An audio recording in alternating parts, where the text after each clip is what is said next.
Ladies and gentlemen, welcome to the Rogers Kakasungura YouTube channel. A big thank you for your continued support.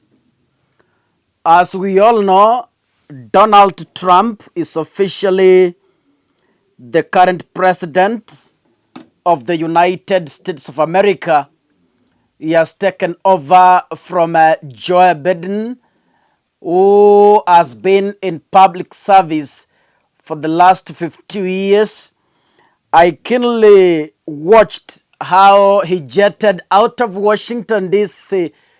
to go and retire back home.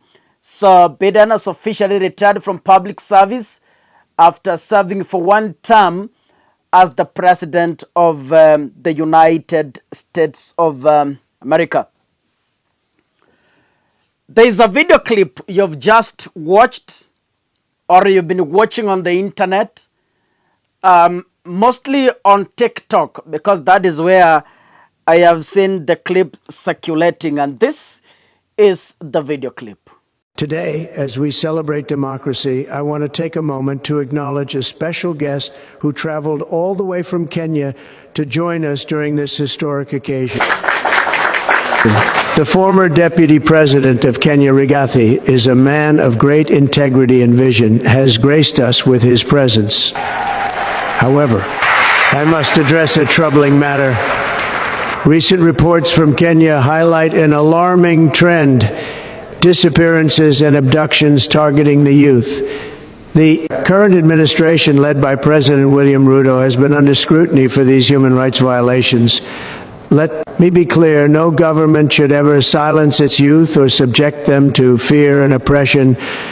This is not leadership. This is tyranny. To President Ruto, I say this: the world is watching. The youth of Kenya deserve peace, freedom, and a government that listens to them, not one that silences them. To the General Z of Kenya, let me tell you, your voices matter.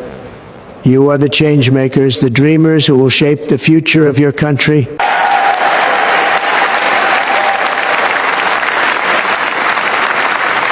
Yes, that is the current president of the USA, Donald Trump. In that speech, is heard congratulating the former deputy president of the Republic of Kenya, Rigathi Gachagua. And in that speech, Trump seems to be castigating the Kenyan president, Honorable William Ruto, of allegedly attempting to sanction young people from expressing themselves on social media. But the big question in this particular analysis is it true?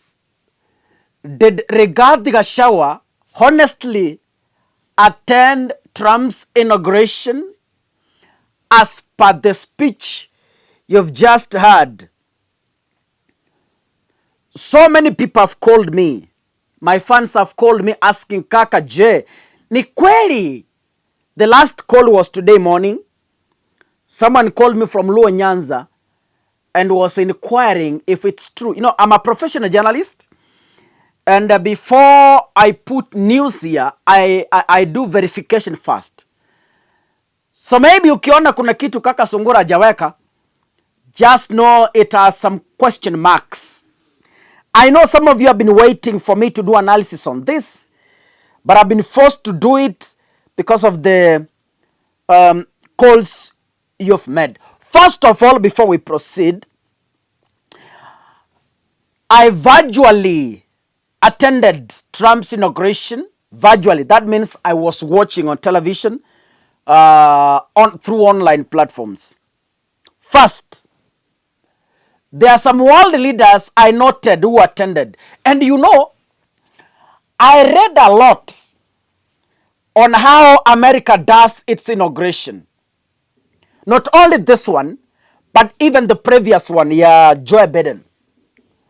I came to realize America is not like African countries whereby we invite tens of leaders from across the surrounding countries.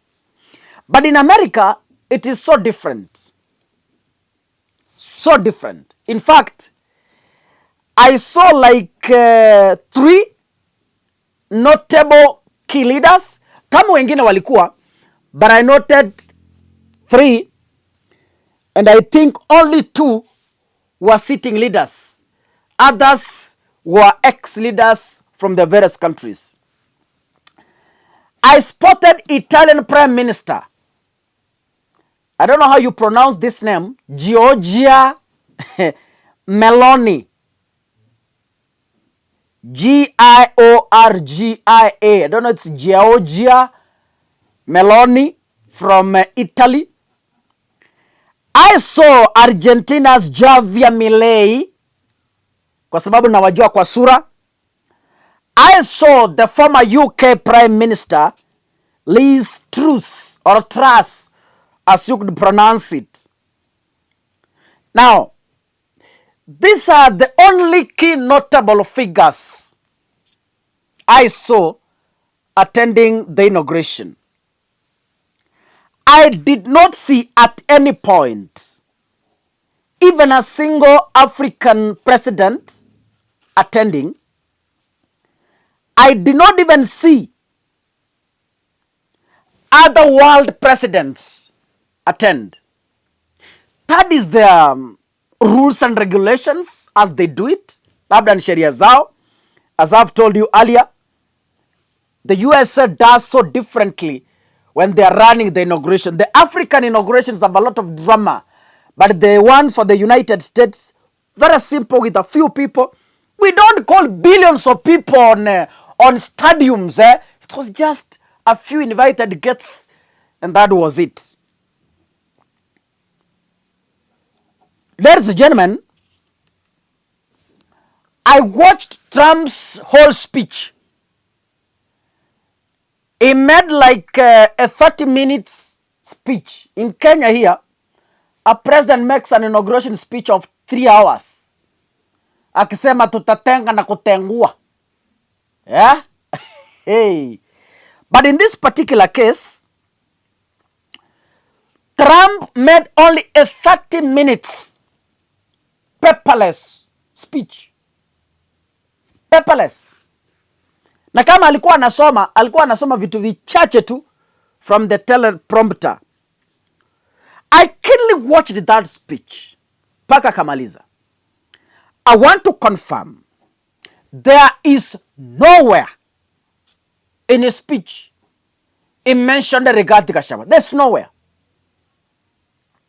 There is nowhere that Trump mentioned William Ruto. Nowhere. There is nowhere I heard Trump mentioning Kenya. So,